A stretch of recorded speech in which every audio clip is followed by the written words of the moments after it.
Hey, what's going on? Welcome to The Should Life. This is your host, Jessica Lee Labe, and today we're going to be talking about living that should life. If you're a high-achieving woman ready to let go of the shoulds we've been taught and activate your intuition to live your soul-aligned life, you are in the right place. Let's get into it. Welcome. OMG. I am so freaking excited. This is it. This is season 1, episode 1 of The Should Life. I just have to take a minute and soak this in. Okay, here we go. So I want to start off by painting a picture for you. I want to paint a picture of a woman who has it all. She's climbed the corporate ladder. She's got the kids, the partner, the home, the body, you name it.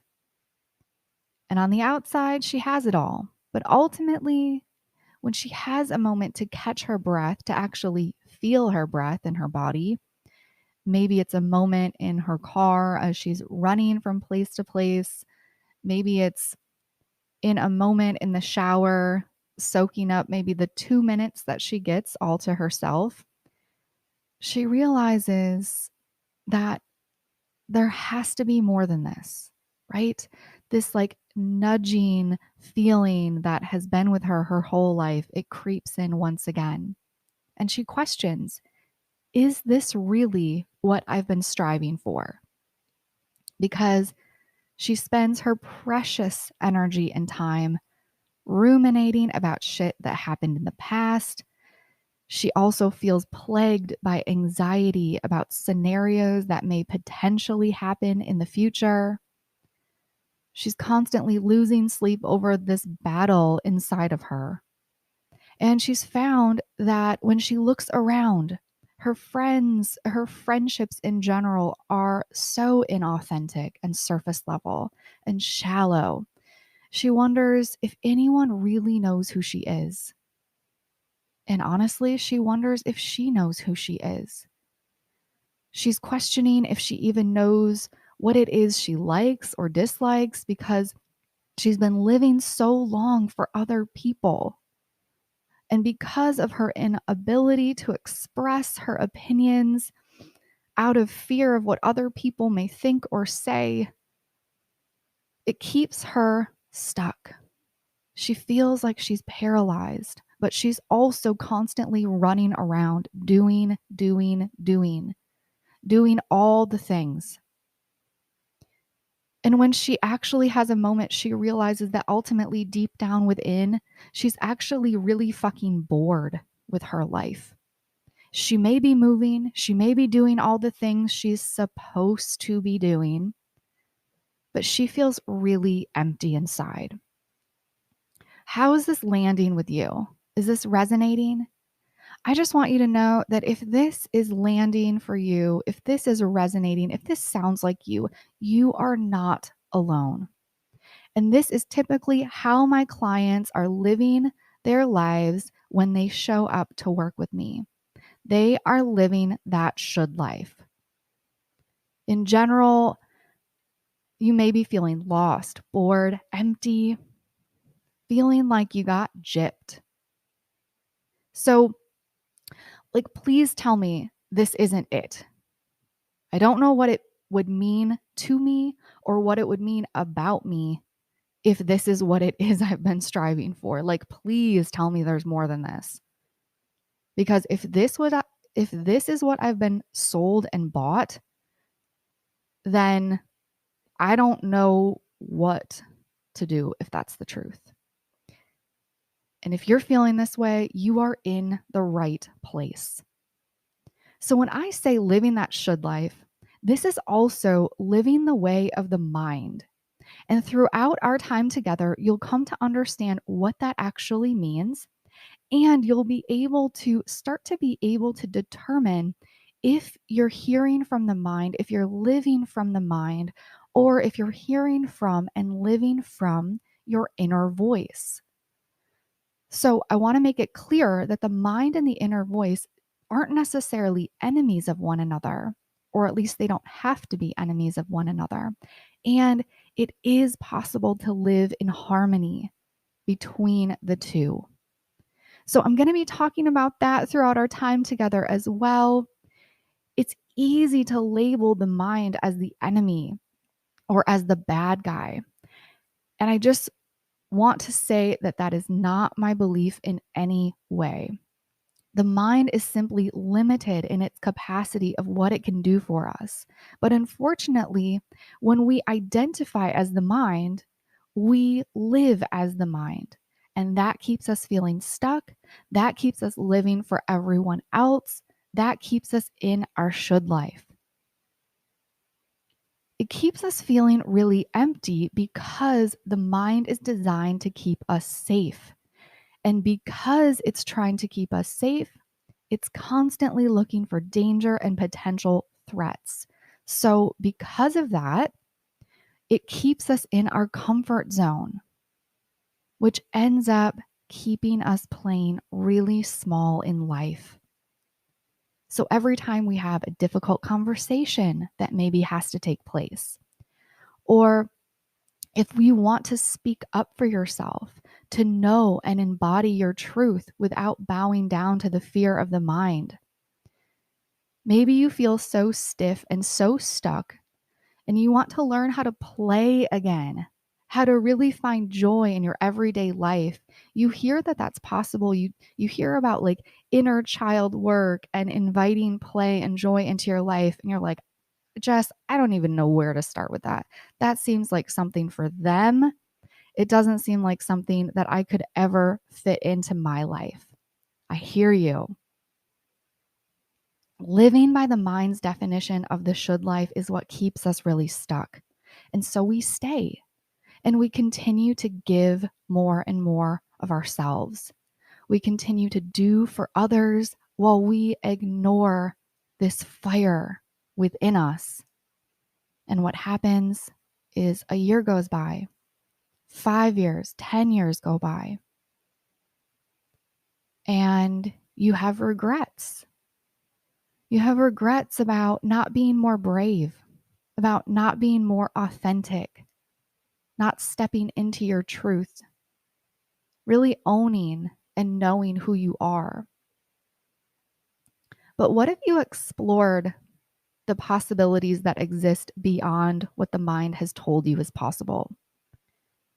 What if this podcast became your time to explore and get curious, to dream and expand? Man, I think that would look so good on you. I love that idea because there is another way, and that is the way of the inner voice. So I've mentioned the inner voice a few times now. Just want to clarify what I mean when I say that.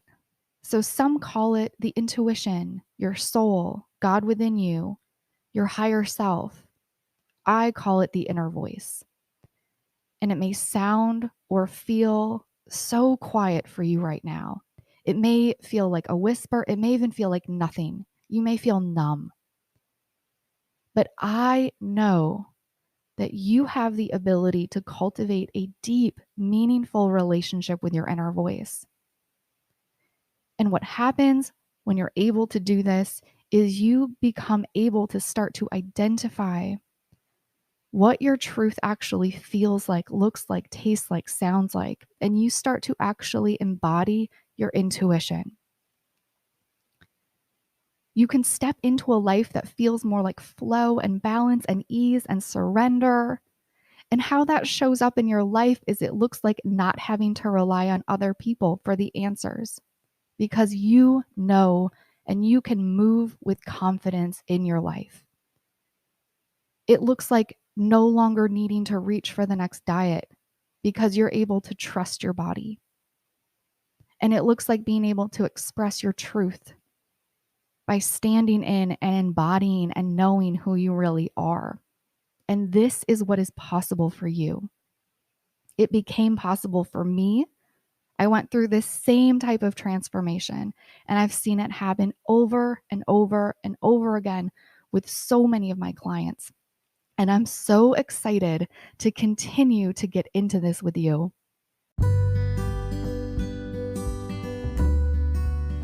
What's going on?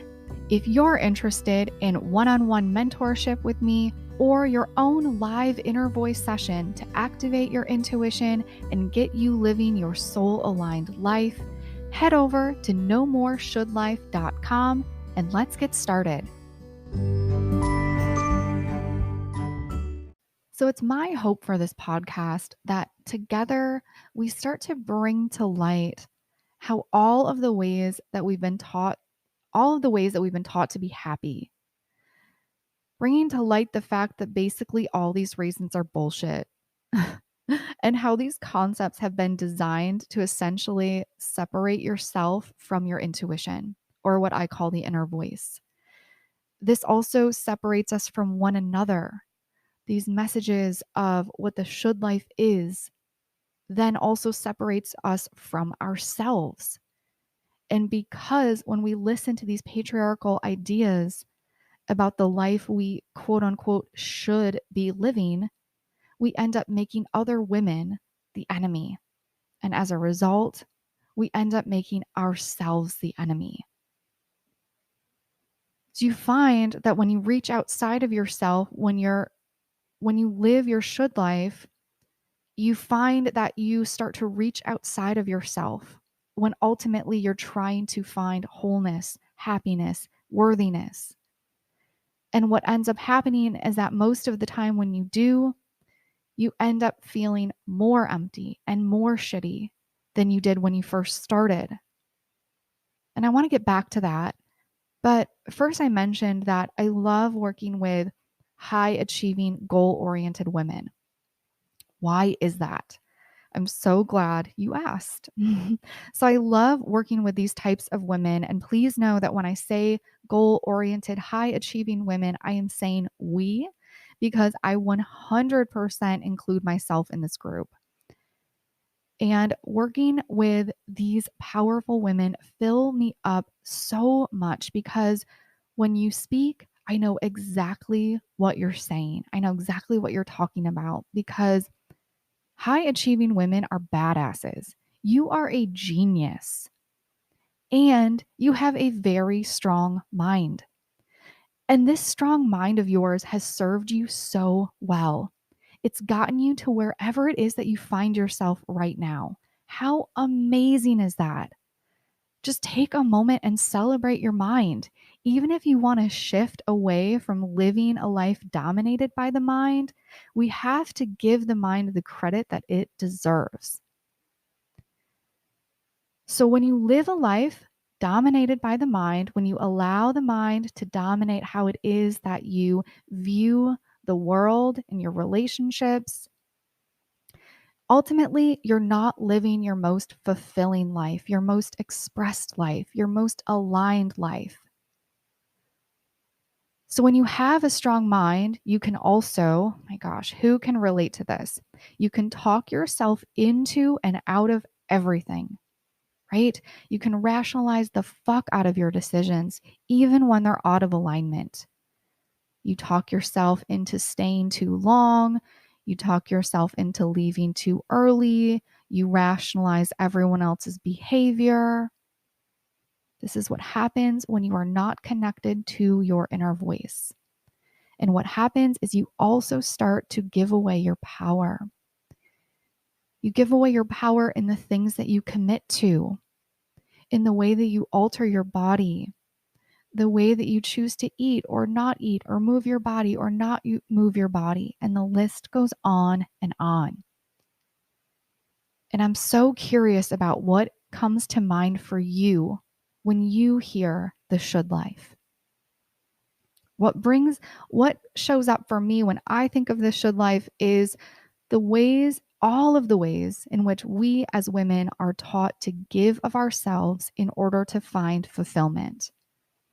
How we're taught to essentially make ourselves the lowest priority in our own lives, to only do what we're supposed to do, to only look how we're supposed to look, to only act how we're supposed to act. And I want you to know that there's more. There's more to you. There's more for you. And you possess a truth that is within you in this very moment. It's never left you and it will never leave you because it's an innate connection that you have inherently had your entire life. Even if you feel like it's never been with you, or you feel like maybe you do sense that connection every now and then, if you feel like you've forgotten about it or neglected it completely, it's okay. It's still accessible to you, and I can help you find it. So, I'd also like to pull back the curtain a little bit and share a little story about myself in why it is that I do what I do. My reason behind this, because I think that our whys are so important. They keep us focused, they keep us motivated, they keep us grounded. And I was previously coaching and teaching on some other topics, and my inner voice really guided me in coming back to inner voice mentorship and alignment coaching. And as I was making that transition, I wanted to be really intentional and understand why I was doing this work. And if you're familiar at all with Glennon Doyle, the way that she kind of phrases this question is, what breaks your heart? And there was something about that that really hit home for me. And it allowed me to really connect more deeply um, in what it was that I was doing and connecting me more deeply to my why. And when I thought about what breaks my heart, what showed up for me was an image. It was very, very vivid, this clear picture that showed up in my mind. And it was this image of an elderly woman on her deathbed. She was old, she had lived a very long life. And as she's laying on her deathbed, she's reflecting.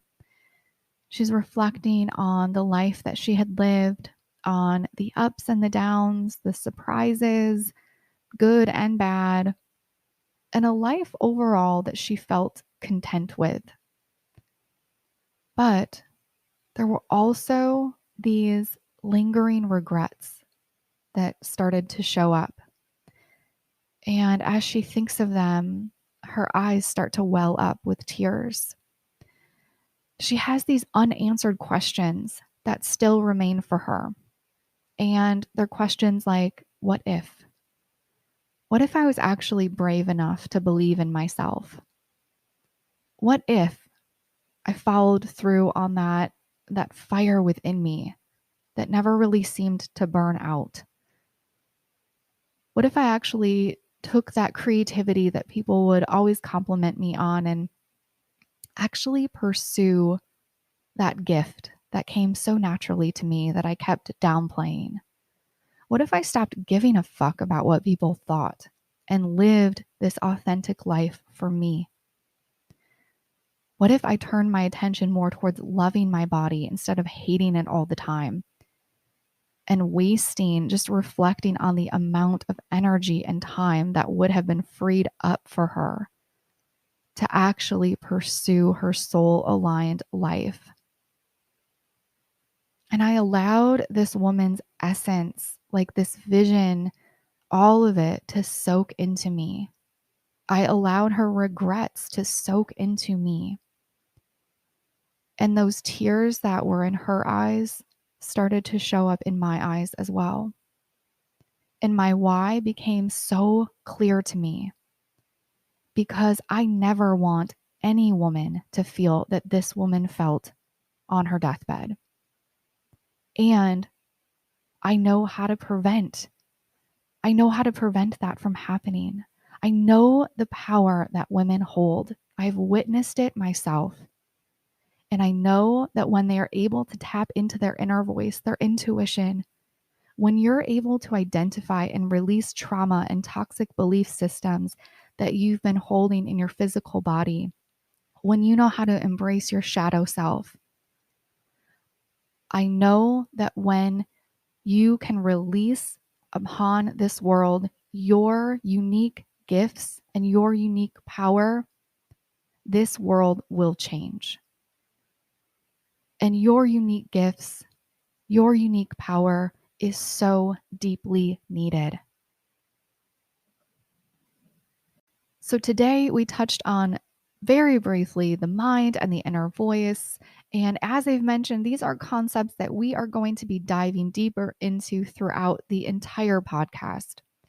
We also talked about how essentially this power that you have within you can impact every aspect of your life when you learn how to harness it.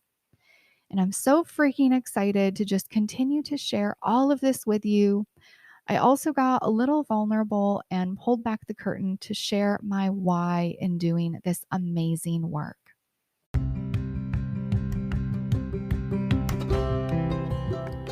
Thank you so much for listening to today's episode. This is your reminder that you are enough, you are worthy, and you are loved. You can find me over at Instagram at Jessica Lee Labe and my website at nomoreshouldlife.com. If you or someone you love is a high-achieving woman looking to activate your inner voice and embrace your shadow self to claim your soul-aligned life, send me a DM and let's do this.